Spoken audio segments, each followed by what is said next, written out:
Bienvenidos, queridos hermanos de Generación Desafiante, a estudiar los Salmos, el libro más citado por el Evangelio. A diferencia del libro más citado por el Mesías, que es Deuteronomio, el libro de los Salmos es a nuestra intimidad con Dios, lo que Deuteronomio, lo que la Torá, los mandamientos son a nuestra instrucción. Y al día de la fecha estaremos estudiando Salmos, capítulo 33, que le hemos denominado Alegrarse. Un mandamiento por hoy. Este es un salmo de David del libro uno. Y como lo hemos venido estudiando, esta palabra en hebreo, le David mismo, también puede entenderse para el amado una composición, ya que como pues lo hemos hablado, la palabra le que se usa allí, más que entenderse como un de, puede entenderse como un poro o un para inclusive. Y la palabra David, que tiene las mismas letras que la palabra amado, pues fue puntuado por los escritores masoretas, así que podría leerse David o inclusive el amado, lo que significaría pues que todas estas composiciones, como está escrito, hablan de nuestro Mesías. Sin más, vamos a empezar Salmos 33, alegrarse, un mandamiento para hoy. En el verso uno dice, Alegraos, oh justos, en el Señor, en los íntegros es hermosa la alabanza. Y esta palabra alegraos es una voz de un imperativo, o sea, debe entenderse en varios aspectos. El primero es literal. En presencia del rey no se puede estar triste. La actitud de un siervo frente a su rey es de júbilo, es de alegría. Y si esta es la actitud natural de un súbdito en lo terrenal, ¿cuánto más no debe ser nuestra actitud ante el Rey soberano? A veces pensamos, ¿por qué el pueblo de Israel pidió un rey a Samuel? Qué mal que estuvo. ¿Por qué no reconocieron al Señor como su rey? Pero nosotros, los que proclamamos al Rey de Reyes y Señor de Señores, ¿con qué actitud vivimos delante de su presencia? Porque aquí lo dice claramente, que debe ser alegrarse. La actitud debe ser de regocijo, porque es un mandamiento para hoy. Y dice que en los justos es hermosa la alabanza. Pero ¿con qué instrumento, hermano Lincoln? Si hasta aquí no los ha nombrado. Y que claramente el instrumento más importante es el corazón agradecido. No hay instrumento más precioso, ¿sí? Que la mente racional, que es consciente de donde su Señor le ha tomado y a dónde le ha puesto. No hay melodía más hermosa que el agradecimiento entonado en la voz de una persona que ha reconocido que su Señor le ha salvado y le ha amado. Otro aspecto de esta voz imperativa de alegrarse es que más que una orden podría entenderse como el estado natural de las cosas. Como cuando nos dice el Señor, Shema Israel, escucha Israel. Este imperativo denota que siempre debemos estar escuchando, prestando atención al Señor, de igual forma que pasa con el imperativo alegrarse. Alegraos. Es nuestro estado basal. Debemos recordar que es la forma como debemos vivir, escuchando y alegrándose. Es la actitud de un primogénito. Y si no me creen, pregúntenle a José, que estando en la cárcel le pregunta, oye, ¿por qué estás contento? ¿Por qué estás alegre? Estás preso, estás en la cárcel. Y nos muestra que alegrarse es un mandamiento para hoy. La palabra alegraos, que está aquí, es la palabra hebrea del Strong, H7442, que es la palabra ranán. Y es interesante porque esta palabra alegrarse, de hecho, la hemos escuchado cuando hemos cantado aquella canción que dice Roni, Roni, Batzio, Israel, canta, danza con el corazón, oh hija de Jerusalén.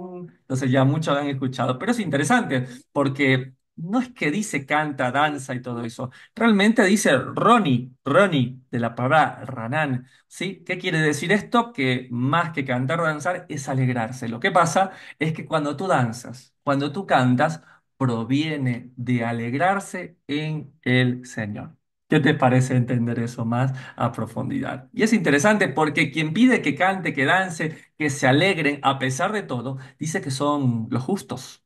Al menos así lo dice este Salmo 33. Ahora, me gustaría que entendamos un poco cómo tiene que ver la composición de las palabras en hebreo para entender la profundidad que está detrás de esto. La palabra justos en hebreo es la palabra del Strong, H6662, que es la palabra tzadik. Y hermano Lincoln, le hemos escuchado, justo, ¿no? Sí, pero mira cómo ahí tiene un número de una palabra raíz. Quiere decir que cada vez que vemos esta palabra, tienen palabras que van relacionadas en el mismo pensamiento hebreo. Por ejemplo, la palabra tzadik va relacionada, o al menos en su raíz, con la palabra tzedaká. Hermano Lincoln, yo he escuchado eso. Tzedaká es como limosna, ¿no? Es como cuando alguien otorga, pues es justo, le da a alguien, ¿no? Como ha sido, por ejemplo, aquel centurión romano que dice la escritura que su tzedaká, su forma de ser de justicia, de dar limosna, de dar al necesitado, subió delante de Dios. Qué interesante porque para decir que alguien es justo, entonces, primero tiene que haber recibido tzedakah en el Señor. Hermano Lincoln, qué interesante. Entonces sería como yo que estaba necesitado del Señor, yo que estaba viviendo en la podredumbre, yo que era peor que un mendigo, preso del pecado. El Señor me extendió su tzedakah, su justicia, su amor. Sí, este atributo que hemos entendido del Señor sobre nosotros. Y cuando un tzadik recibió tzedakah, entonces puede, como lo sigue diciendo la palabra en el hebreo, pues ir a la siguiente palabra relacionada, interesante, del Strong H6664, que es la palabra tzedek, que es el que camina en derecho. Como hermano Lincoln, el hebreo nos resuelve lo que ya nos dice el Evangelio, ¿sí? Nosotros por gracia hemos recibido su afecto, su amor, porque Él es bueno, Él es Rahamim, ¿sí? Él es misericordioso. Entonces, nosotros estábamos alejados de Dios. Dios nos dio tzedaká como aquel que le da la limosna a alguien que por ahí tal vez ni lo merece, pero está en el deseo, sí, el de servir, el de ayudar, una característica de Dios. Acuérdense, Dios es tzedaká, Dios es ese acto de amor. Luego, el que recibió tzedaká, mucha atención, pues vive en tzedek. Qué interesante, ¿no? Yo recibí tzedaká, ahora vivo en tzedek. ¿Por qué? Porque hubo alguien que hizo algo por mí. Cuando yo era su enemigo, él me amó. Miren qué interesante esto. ¿Qué les parece? ¿Hay profundidad o no hay profundidad en estas palabras? Y lo entendemos mejor de esta manera. Claro, si algún día se nos considera tzadik o que andamos en tzedek, ¿es por qué? Porque recibimos, ¿qué cosa? Díganlo conmigo. Tzedakah. Tzedakah de parte de aquel que creó los cielos y la tierra. Ahí podemos entender mucho más el contexto en el hebreo. Bueno, ¿cómo dice esta palabra? Justamente el primer verso dice así, Ranenu tzadikim, y esta palabra Ranenu es la que justo les dije, de Ranan, ¿sí? Acá dice exaltar, por ejemplo, pero se dan cuenta, tiene que ver más con alegrarse, y claro, alegrarse puede significar proclamar exaltación, cantar, danzar, bailar, pero cuando viene del agradecimiento para el Señor, por eso aquí dice, Ranenu tzadikim bahashem, y esto ya lo habíamos estado repasando, ¿sí? Que cuando nosotros estamos leyendo, esto no podemos decir Yahweh, ¿sí? O decir otras palabras. Recuerden lo que hemos estudiado, el nombre de Dios, pues nosotros en el original hebreo tenemos Yud, He, Va, He, sí, que son las cuatro letras del tetragramatón. ¿Qué es lo que hizo el Masoreta cuando hace Nikut o coloca las puntuaciones? Es colocar debajo de la Yud, por ejemplo, una Shva, puede colocar una debajo de la Bab, una Kamatz, y esto se lee Hashem, sí que significa el nombre de Dios. Sí, entonces es interesante porque muchas veces se coloca esto y se coloca Yahweh, cuando no, lo que el Masoreta quiere que leamos es Hashem, el nombre de Dios. A veces tenemos las cuatro letras del tetragramatón, Yud, He, Ba, He, y tenemos debajo un Eshba, podemos que se lee como una E, podemos tener encima de la Bab un Holem, que se puede leer como una O, inclusive debajo de la Bab puede colocar un Kamatz, que se lee como una A. Hermano Lincoln, eso suena a Jehová. Sí, puede sonar a Jehová, pero no debe leerse Jehová, porque lo que hizo el Masoreta fue colocarles las vocales de la palabra Adonai. ¿Sí? Entonces lo que iba haciendo el Masoreta al puntuar y decía, bueno, para no dejar el nombre de Dios Yud, He, Ba, He, cuando le coloquemos esto, pues será Hashem, cuando coloquemos esto leeremos Adonai, porque lo hace con el interés de que cuando litúrgicamente se lee o se canta la Torá, pues la intención de estas vocales es que pues a veces se lee mucho más largo el nombre de Dios o a veces no. Recuerden también que Yud He Va He a veces va a estar con una Shva y va a tener también lo que nosotros conocemos como un Holem, un Hirik, y lo que leemos ahí es Elohim. ¿Está bien? Entonces, que quede bastante claro ese punto que hemos venido repasando. Ahora, es interesante porque al final dice Ranenu Tzadikim Bahashem Le Yesharim, esta palabra Yashar, que quiere decir más que los íntegros, como a veces se traduce, significa los rectos. ¿Sí? Los que no se tuercen. Y dice Navá Teilim o Teilá, como dice ahí. Esa palabra Teilá es de donde viene el nombre de este libro. ¿Sabían ustedes? Este libro en hebreo se llama Teilim. Ahora, miren cómo ha traducido alabanza, pero hermano Lincoln, yo he escuchado que Jalel es alabanza. Pero usted tampoco nos dijo la semana pasada que Mismor era una composición de cántico. Entonces, ¿cuál es la diferencia? ¿Sí? Es interesante porque esta palabra teilat que está allí, ¿sí? Que se lee como teiling, más que una alabanza, es una proclamación de las obras de Dios. Interesante, ¿no? Entonces, cuando leemos Salmos o Teilim, lo que deberíamos leer son proclamaciones de las obras de Dios. Algunas se han hecho cantando, otras se han hecho verbalmente, otros han sido actos que ha hecho Dios. Entonces, Teilim, la palabra ahí, Teilat, más que alabanza, recuérdelo, son actos de proclamación de las obras que ha hecho Hashem, Adonai, Elohim, nuestro Adón y Señor, Yehoshua, Yeshua, Jesús, Jesucristo. Qué maravilloso lo que estamos aprendiendo. Salmos 33, alegrarse, un mandamiento para hoy. Dice, alegraos los justificados, aquellos que caminan en justicia. Hermano Lincoln, ¿qué hizo? Bueno, nada, le di sentido, otro sentido de traducción a lo que entendimos. Alegraos los tzedaká, los que recibieron ¿qué cosa? Justificación. Entonces, cuando yo recibo justificación por mi Adón, mi Señor, entonces puedo caminar en justicia. Tzedek. Eso es un tzadik. Un tzadik no es otra cosa que alguien que recibió tzedaká y por lo tanto puede dar su vida a un tzedek, puede caminar en justicia. Pues en los íntegros es hermosa la alabanza. Y es interesante porque ya les hablaba con respecto a esto, que la palabra íntegros que está allí es la palabra del Strong H3477. Atención, es la palabra yashar. Aquí no está diciendo íntegros. Aquí lo que dice es alguien que es recto. Alguien que no se tuerce. Y es interesante porque más que entender como íntegros, si lo entendemos como alguien recto, podemos hacer conexiones preciosas. Porque ¿quién hace lo recto? ¿Y qué es lo recto? Lo dice la Torá. Deuteronomio 12:28 dice, ten cuidado de obedecer todas estas palabras que yo te he dado, para que siempre te vaya bien. Lo mismo que a tu descendencia. Atención, generación desafiante. Así habrás hecho lo bueno y lo recto a los ojos del Señor. O sea que sus mandamientos, ¿qué son? Rectos. ¿Ves que tiene mucho más sentido? Porque íntegro suena como algo moral, íntegro suena como algo que tal vez el traductor puso como algo más poético, pero la palabra es recto. ¿Y qué es recto? Su palabra. Por lo tanto, un Yesharim es alguien que hace lo recto. ¿Y qué es hacer lo recto? La palabra de Dios. Entonces, alegraos los justificados, aquellos que caminen en justicia, pues en los que no se tuercen, en los que guardan la Torá, es hermosa la alabanza. Y esto tiene mucho sentido. ¿Por qué tiene mucho sentido? Por lo que dice Proverbios 28:9. El que aparta su oído para no escuchar la Torá, para no oír la ley, su oración también es abominable. Claro, hermano Lincoln, ahí es mejor. ¿No? Ser un Yesharim, que es ir por lo recto, buscar la palabra de Dios, los mandamientos de Dios que son rectos. Y todo lo que sea lo contrario, pues es abominable al Señor. Qué maravilloso. ¿Se dan cuenta la profundidad que tiene ahora esto en el hebreo? ¿Les está haciendo de bendición entender este concepto? ¿Ven la diferencia? Realmente es una bendición poderlo conocer un poco más a profundidad. Y dice el verso 2. Aclamad al Señor con arpa, dice así. Con arpa, cantadle con salterio y con decacordio. Está nombrando instrumentos musicales. Por ejemplo, el primero que nos dice ahí es la palabra quinor, que es el arpa, ¿sí? Y también nos dice que lo hace con salterio, inclusive con decacordio, ¿sí? Ahora es interesante, vamos a escuchar un poco cómo suenan estos instrumentos.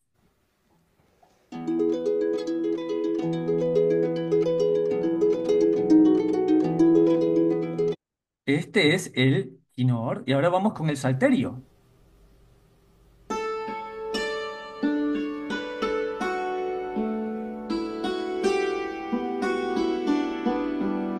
Precioso. ¿Y qué tal el decacordio, lo que se llama la arpa de 10 cuerdas también?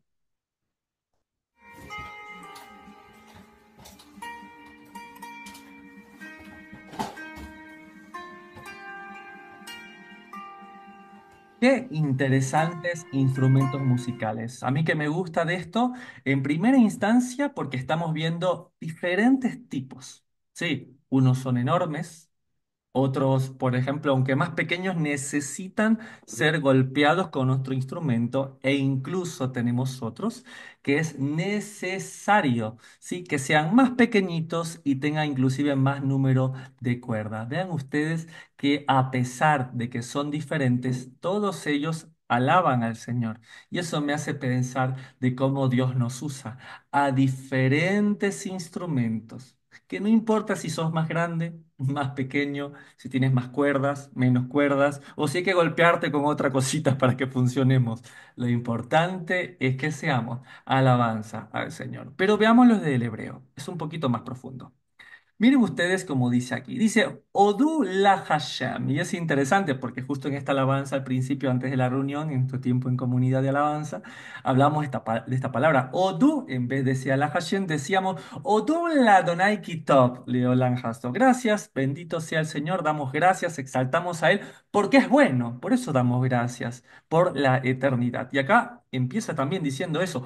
Odu la Hashem be Ginor. Y aquí entra eso, porque la palabra Ginor que está allí, que justamente es la palabra que entendemos nosotros como el quinor, como el arpa, ¿sí? Y dice, la traduce ahí como lira. Y dice, be, atención, be Ginor be Nebel Azorli. Y este Nebel, que es lo que hemos entendido como la arpa de 10. ¿Sí? La arpa de 10 cuerdas, ¿sí? Que es lo que entendemos nosotros como el decacordio. Hermano Lincoln, no está el salterio. El traductor se puso inspirado y colocó otro instrumento más. Lo que acá realmente dice es la lira y es el arpa de 10 cuerdas, que es nosotros conocemos como el decacordio. Pero finalmente, para que se den cuenta que lo importante radica en la alabanza de un corazón cuando brota de él. Un cántico nuevo, al menos así lo sigue hablando en el verso siguiente, en el verso 2. Aclamad al Señor con lira, con decacordio cantadle. Y dice en el verso 3, cantadle cántico nuevo.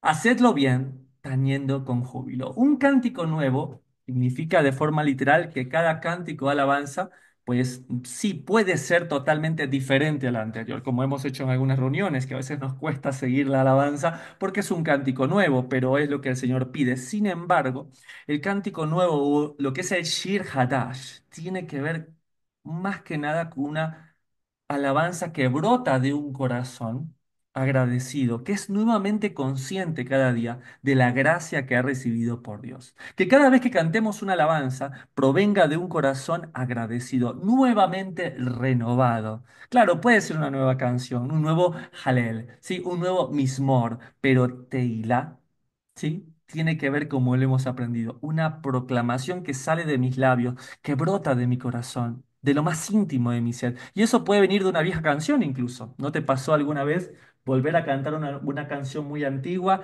y sentir que tu corazón se estremecía? Eso también es un cántico nuevo, es un cántico que se renueva en nuestro corazón. ¿Sí? Y luego dice que lo hagamos bien, tañendo con júbilo, dice. Y lo que se lee de forma literal, claro, se enfoca en la destreza de un músico para entonar un instrumento. Sin embargo, aquí dice que es con júbilo. Y esta palabra la hemos estudiado, hermano Lincoln. Es la palabra terúa, que ya la hemos visto. Es el sonido que brota del shofar. Y lo vimos también, cómo el shofar estaba formado por tres componentes. ¿Se acuerdan? Carne, hueso y sangre, al igual que nosotros. Por lo que este júbilo no es otro que el ruaj fluyendo a través de nosotros. ¿Y qué es lo que sale en nuestras bocas? Terúa. Teruá, proclamación, lo que hablamos, hermano Lincoln, Teilat, proclamación de un cántico nuevo. ¿Y cuál es el cántico nuevo que nosotros, lo del exilio, cantamos? El Evangelio. Ese es el cántico de los que estamos en el exilio. Y de hecho me llamó mucho la atención porque estuve revisando algo de literatura mucho más antigua que la de los masoretas y encontré algo maravilloso. Este es el Targum de Al-Shir Hashirim, o de Cántico de los Cánticos, el Cantar de los Cantares. Y me llamó mucho la atención porque dentro del pensamiento del primer siglo, mire lo que se pensaba acerca de este Shir. Este Shir es un cántico, de hecho, hemos cantado dos al principio de este estudio, como es el Salmo 92, que es el cántico para el día de reposo. Hemos cantado el cántico de Moisés también, entre estos cánticos, pero dice que hay un cántico que va a provenir del exilio. De hecho, eso lo dice literalmente en el arameo. Dice, tendréis este nuevo cántico por alegría, como en la noche de la Pascua, como el pueblo que se presenta delante del Señor con música para adorar al Dios de Israel. Y habla de que este cántico va a provenir de los que están en el exilio. Un cántico de reconciliación, un cántico para presentarse delante del Señor. Eso es el Evangelio para nosotros, ha sido la reconciliación, sí, ese pacto renovado en cada uno de nosotros, porque es motivo para alegrarse. Un mandamiento para hoy. Salmos 33, verso 4, porque recta es la palabra del Señor. ¿Se dan cuenta por qué teníamos que hacer la conexión con Yashar? Porque aquí ya lo vemos. Hermano Lincoln solamente debió habernos mostrado un par de versos después. ¿Ven por qué no puede ser íntegro la palabra recta? Yashar, y ahí hacemos la conexión. Si recta es la palabra del Señor, ¿cómo se llama el que la sigue? Un recto también. Y toda su obra es hecha con fidelidad. Recuerden, la palabra y la obra de Dios son siempre una. Su palabra nunca regresa a él vacía. Hace todo lo que él quiere, como está escrito. Y es por eso que el Mesías les asegura en Mateo 5:17 a los líderes religiosos, como está escrito, no malinterpreten la razón por la cual he venido. No vine para abolir la ley de Moisés o los escritos de los profetas. Al contrario, vine a cumplir sus propósitos. Entonces Él viene a obrar con fidelidad. ¿Con fidelidad a qué? A lo que Él mismo había dicho en su palabra. Y de hecho, en Juan 10:38 ya lo estudiamos, como le dicen a los escribas, a los fariseos, a las autoridades. Mira, aunque no me creáis a mí, creed en las obras, para que conozcáis y creáis que el Padre está en mí y yo en el Padre, y que uno somos.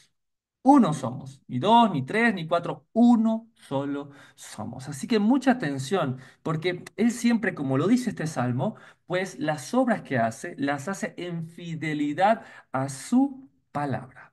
Salmos 33, verso 5, Él ama justicia y juicio, de la misericordia del Señor está llena la tierra. Y les voy a ser honesto que cuando leíamos esto con mi esposa, claro, uno se puede empezar como a pensar, ¿qué significa esto? No, Él ama la justicia, Él ama el juicio, pero no sé cuánto les pasa que cuesta un poco, ¿no? Cuesta un poco esto decir, pero ¿qué será justicia? ¿Qué es juicio? Pero es mucho más fácil cuando lo vemos desde el hebreo. La palabra justicia es la palabra tzedaká. Ay, hermano Lincoln, eso recién lo vimos. Lo entendimos. Él ama la justicia o él ama la tzedaká. ¿Qué quiere decir? Él ama esa actitud del otro que ayuda, que sirve, que es misericordiosa. Para Dios eso es la justicia. Cuando dice, sí, buscan el eneldo, buscan el diezmo, buscan otras cosas, pero olvidaron la justicia, dice. Y justamente habla de eso, del amor al prójimo. Entonces, ¿qué es justicia? ¿Qué es tzedaká? Él mismo hizo tzedaká con nosotros y Él quiere que nosotros hagamos tzedaká con los demás. Y dice, y juicio. Y la palabra que está ahí es el Strong H4941, que es la palabra mishpat. Hermano Lincoln, esto ya lo estudiamos. Estos son procedimientos, mandamientos que dependen de nosotros.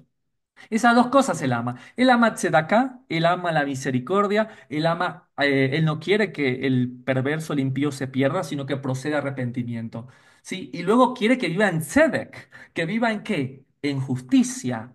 ¿Y cuáles son esas justicias? Sus mandamientos, sus mishpat. Recuerden que ya lo hemos estudiado nosotros, que existen hok, que son mandamientos que dependen de Dios. Por ejemplo, no sé, que todos los meses haya luna nueva, pues es un mandamiento que no depende de nosotros. Dios hace salir la luna nueva.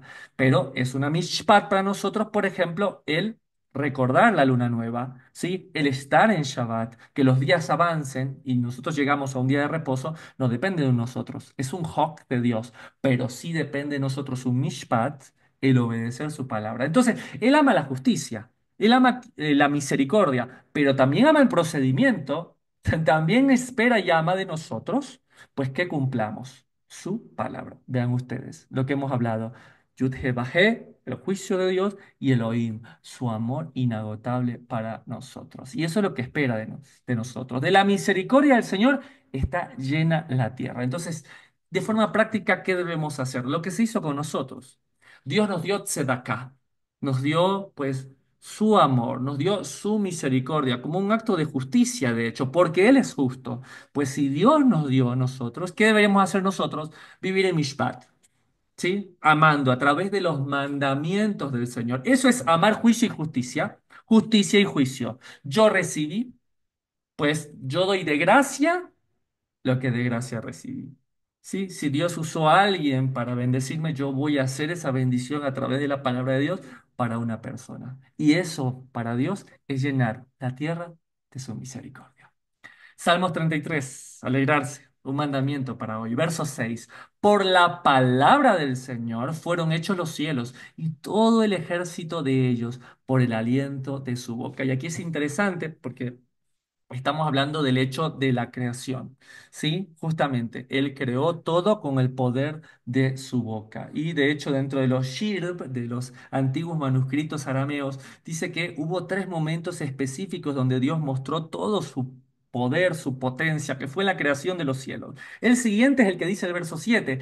Él junta como montón las aguas del mar, Él pone en depósito los abismos, que es cuando sacó a el pueblo de Israel desde Egipto. Y esto es maravilloso. La verdad que es maravilloso. Yo cuando lo estaba leyendo en el verso 7 sobre todo, me estaba llamando la atención dos cosas. Número uno, lo obediente que es la naturaleza. Al decir Dios dijo y se hizo. Y también a veces los necios que somos cuando nosotros protestamos contra Dios. Ahora, esta conjunción del verso 7 es exactamente la misma, pues, que nos dice en Éxodo 15, cuando Dios, por ejemplo, hace esto, ¿no? Hizo columnas, encerró el mar, como lo dice en esta declaración, al menos en el verso 6 del Éxodo 15. Al soplo de tu aliento, dice, se amontonaron las aguas. Exactamente lo que dice Salmo 33. Se juntaron las corrientes como un montón y los abismos se cuajaron en medio del mar. Claro, a mí me lleva ahí la referencia, pero cuando voy a ver esa palabra cuajaron, es la palabra del Strong H7087, que es la palabra kafá, que acá se entiende como un cafú, ¿sí? Y es interesante porque esa palabra nosotros la usamos en hebreo para hablar cuando algo se congela, aguas congeladas. Entonces me pongo a pensar si no fue que cuando el Señor sopló este ruach, estas paredes se mantuvieron porque se quedó congelada el agua, ¿no? Dios congeló, que hizo como una pared de agua helada que permitió que el pueblo pasara allí. Imagínense qué maravilla la que nos revela también el hebreo. En Salmos 33, verso 8, un mandamiento para hoy es alegrarse, dice así: tema al Señor toda la tierra, teman delante de él todos los habitantes del mundo. Y esto ya lo habíamos venido estudiando. ¿Se acuerdan de esto? Sí, yo les hablé que toda la tierra era Jaerats y que el mundo habitable era Tebel. ¿Se acuerdan? Los habitantes de la tierra. 9, porque él dijo y fue hecho. Él mandó y existió. Ahora dice que todo esto radica en tener temor. Y yo quería preguntarles, ¿qué es para ustedes temor de Dios? Temor a Dios, ¿sí? Porque parecen lo mismo, pero mucha gente tiene ese temor, pero lo confunden con el horror. ¿En qué etapa de la madurez estamos viviendo? Y para poder entender de por qué hay que temer a Dios, porque muchos dicen, no, pero supone que Dios es amor. Si Dios es amor, ¿por qué tengo temor? Yo lo he podido entender desde el punto de vista como esposo y también como hijo y como padre. Y es interesante porque aunque ustedes no lo crean, el verdadero amor, pues va detrás con este temor, pero no tiene que ver con el temor que viene del horror, sino del respeto santo. ¿Qué quiere decir? Yo tengo temor de mi esposa, por ejemplo, pero no radica en un terror de lo que ella puede hacerme a mí, sino en el temor de lastimar su corazón. Si tú todavía estás en un terror de tu esposa, que tu esposa te ve o tu marido, ¿qué va a decir? Pero no has madurado ese amor a tener un temor de yo nunca quiero hacer nada que lastime a mi esposa. Es que tengo temor de que algo que haga yo, pues provoque sus lágrimas, provoque su dolor. Eso es un temor que dejó el horror, que dejó el miedo a las consecuencias, al castigo. De hecho, lo vemos en el mundo.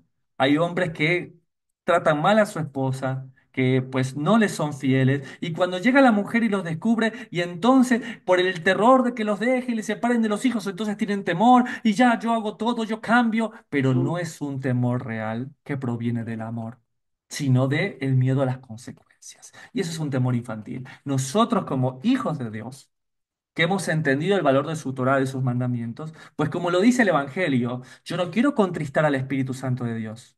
Yo no quiero lastimar a Dios. Entonces, yo tengo temor de Dios en qué aspecto, como tengo temor de mi esposa, no quiero lastimarla. Pues uno como hijo también es así. Uno cuando madura, cuando crece, ya no tiene el temor, ay, mi papi me va a castigar.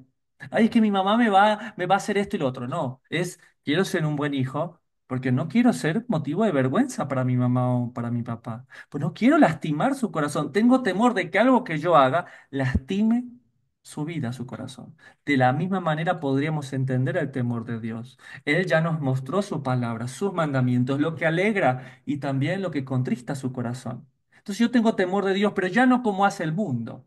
Recuerdo alguna vez que estábamos estudiando el libro de Apocalipsis e invitamos a alguien y dice, ¿qué están estudiando? Apocalipsis. Ay, Señor bendito. Claro, y la gente ve Apocalipsis de dos maneras. De un lado es como, uy, viene el castigo, y los otros vemos diciendo, wow, quiero saber cómo es al final, quiero saber cómo va a ser el encuentro con mi amado, quiero estar listo, quiero estar lista, quiero amarle, no quiero equivocarme. ¿Se dan cuenta qué diferencia de el temor que proviene desde el amor y ese otro temor mezclado con culpa que a veces el mundo tiene y cree que ese es el temor que quiere de nosotros Dios? No, si dice que aún los demonios, el diablo, las huestes saben de Dios y tiemblan porque le temen, pero no hacen su voluntad. El temor que proviene de aquellos que amamos a Dios, que debemos temerle, ya no debe ser por las consecuencias y por su inmenso poder y la capacidad de castigo que tiene el Señor, sino porque le amo y no quiero lastimar su corazón. Salmos 33, alegrarse, un mandamiento para hoy. En el verso 10, el Señor hace nulo el consejo de las naciones, eso lo sabemos. Él frustra las maquinaciones de los pueblos. El consejo del Señor permanecerá para siempre. Aleluya. Los pensamientos de su corazón por todas las generaciones. Bienaventurado, Asrey, gozoso, feliz, contento, la nación cuyo Dios es el Señor, el pueblo que Él escogió como heredad para sí. Qué hermoso. Pero ¿se dan cuenta cómo nombra naciones y pueblos? Nación y pueblo. Y yo quería tomarme el día de hoy para hablar de este tema que a veces entre los que están volviendo a las raíces hebreas de la fe, empezamos a tener ideas bastante separadas de lo que el hebreo realmente quiere decir. Aquí justamente en este verso dice, Ashrei, que es gozoso, es la misma palabra cuando él dice en el Sermón del Monte, ¿no? Bienaventurados los pobres, porque ellos es el reino de los cielos. La palabra que usa ahí es Ashrei. Dice, Ashrei Hagoi. Ah, hermano Lincoln, Goy. Hemos entendido eso como los gentiles, ¿verdad? Ashrei Hagoi, Asher Hashem. Ya sabemos que es el nombre del Señor. Elohai Ha'am. Hermano Lincoln, esa palabra Am es pueblo. Hemos cantado, ¿no? Anima, anima. No, esa palabra Am.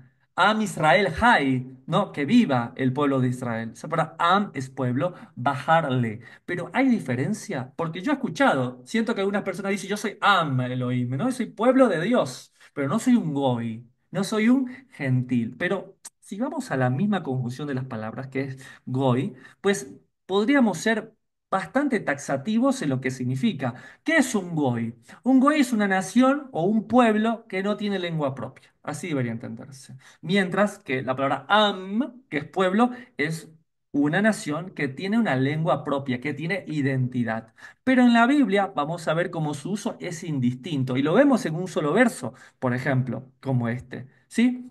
Veamos, por ejemplo, Éxodo 19:6. Para aquellos que todavía dicen yo no soy un goy, esa palabra gentil, escuchen esto. Vean lo que dice aquí. Dice, Ve atem tijuli, mamlechet kohanim. Esta palabra kohanim que tiene que ver con sacerdotes, goy kadosh. Que dice aquí entonces, vosotros me seréis un reino. Ahí está, mamlechet. De sacerdotes, kohanim y gente santa. Bueno, aquí no deben traducir gente.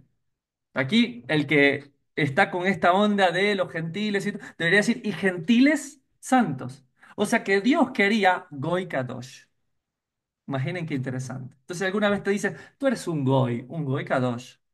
Así me llamó el Señor, un Goy Kadosh. Entonces, no está de nada de mal ser un Goy, una nación, mientras seamos Goy Kadosh, un pueblo separado para Dios. Y eso tiene sentido, ¿saben por qué? Porque aquí cuando el Señor dice, justamente, dice Hashrei Hagoy.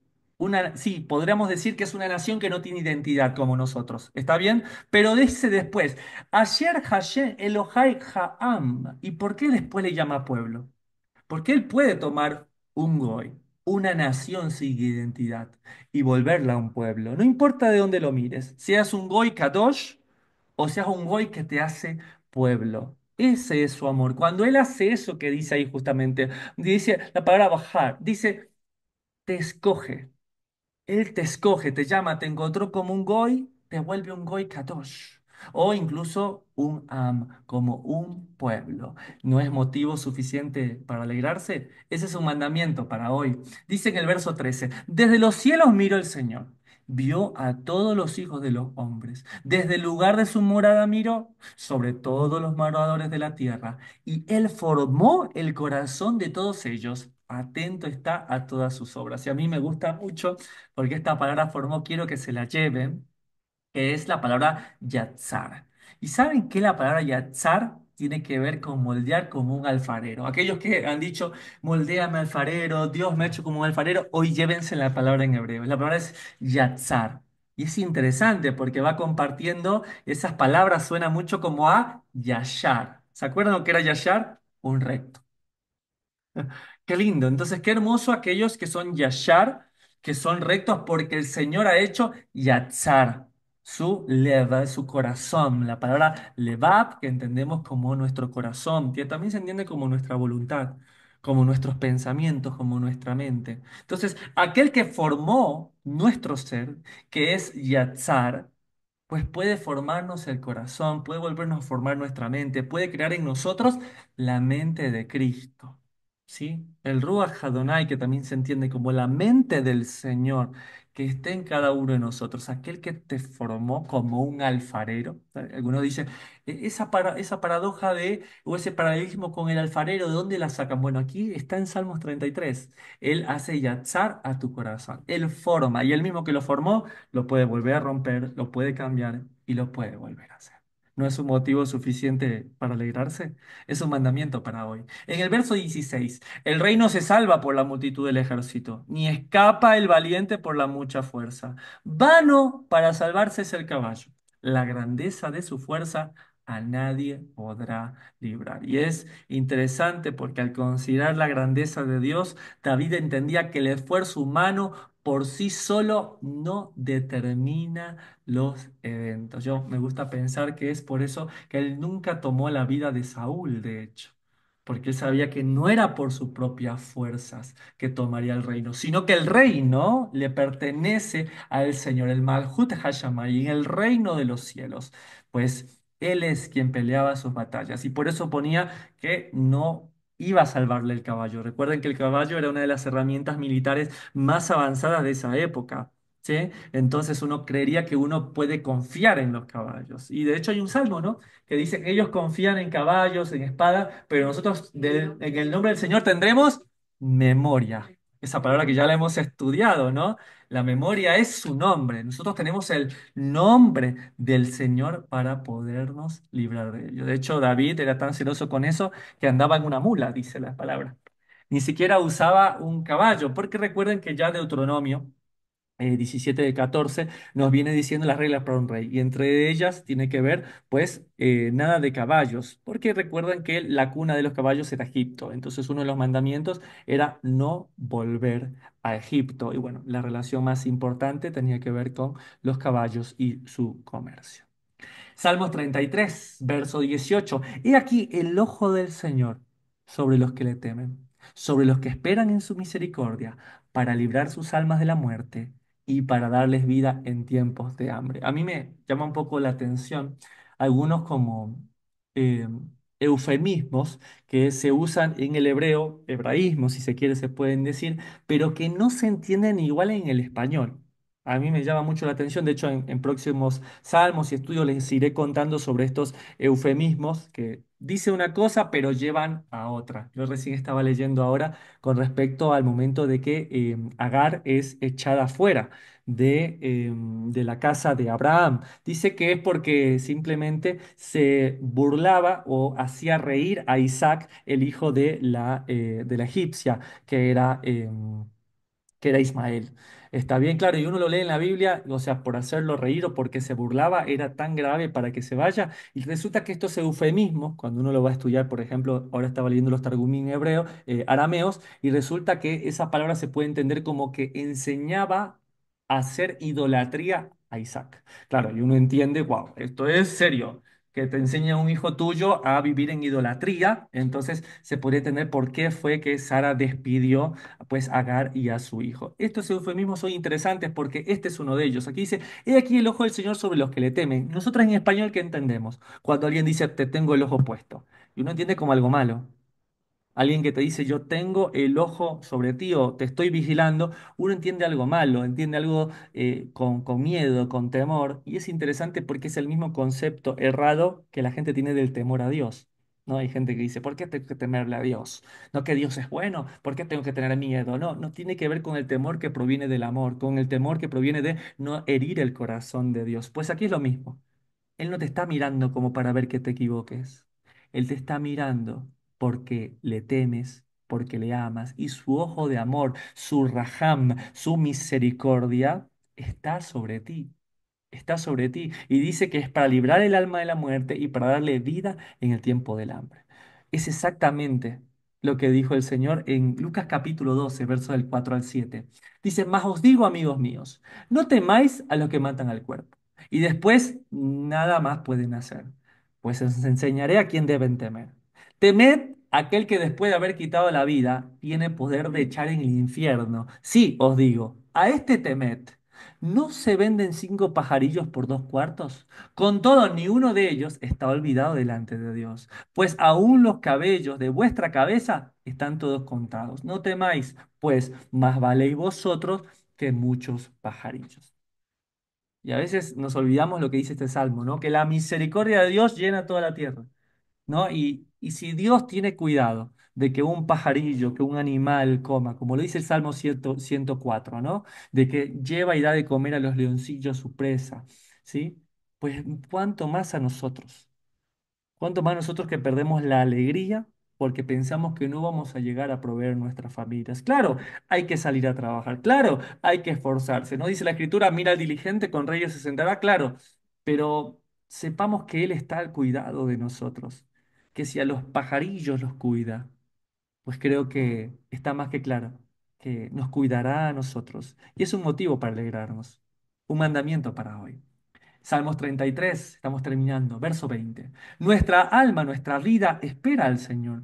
Nuestra ayuda y nuestro magem, nuestro escudo es Él. Por tanto, en Él se alegrará nuestro corazón. Aleluya, porque en su santo nombre hemos confiado. Sea tu misericordia, oh Señor, sobre nosotros, según esperamos en ti. Y nosotros ya esperamos en su santo nombre. ¿Cuál es el nombre que Él eligió? ¿Cuál es el nombre con que se dio a conocer? ¿Cuál es el nombre que ha sido dado para nosotros? Pues Hechos capítulo 4 lo dice en el verso 11. Este Yeshua, este Jesús, es la piedra reprobada por vosotros los edificadores, la cual ha venido a ser cabeza del ángulo. Y en ningún otro hay salvación. No existe otro porque no hay otro nombre bajo el cielo dado a los hombres en que podemos ser salvos, sino en el nombre de Yeshua. Tanto problema, ¿no? De cómo pronunciar el nombre, que se dice aquí, que se dice de otra manera. Pues sepamos que no hay otro nombre dado a los hombres debajo del cielo en el cual tengamos salvación, sino en el nombre de nuestro Señor Yeshua. ¿No va a ser eso un motivo para alegrarnos? ¿No va a ser eso un motivo para cantar de júbilo? El día de hoy te invito a que usemos este salmo para un cántico nuevo, para cantar acerca de su bondad. Te invito a que cantemos junto a Desafiante Records esta hermosa alabanza textual.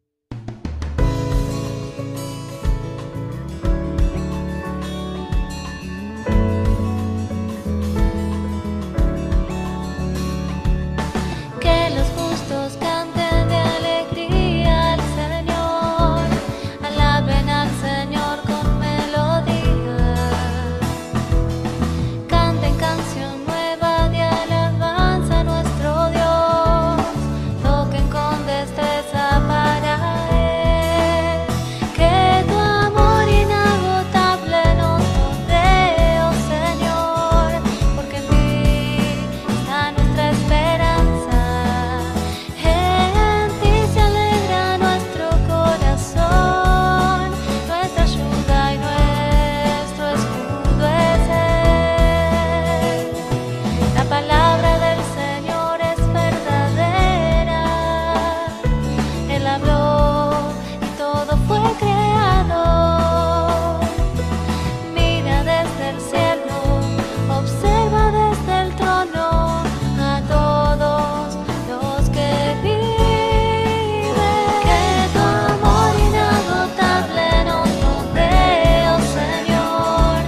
Esto ha sido Salmos.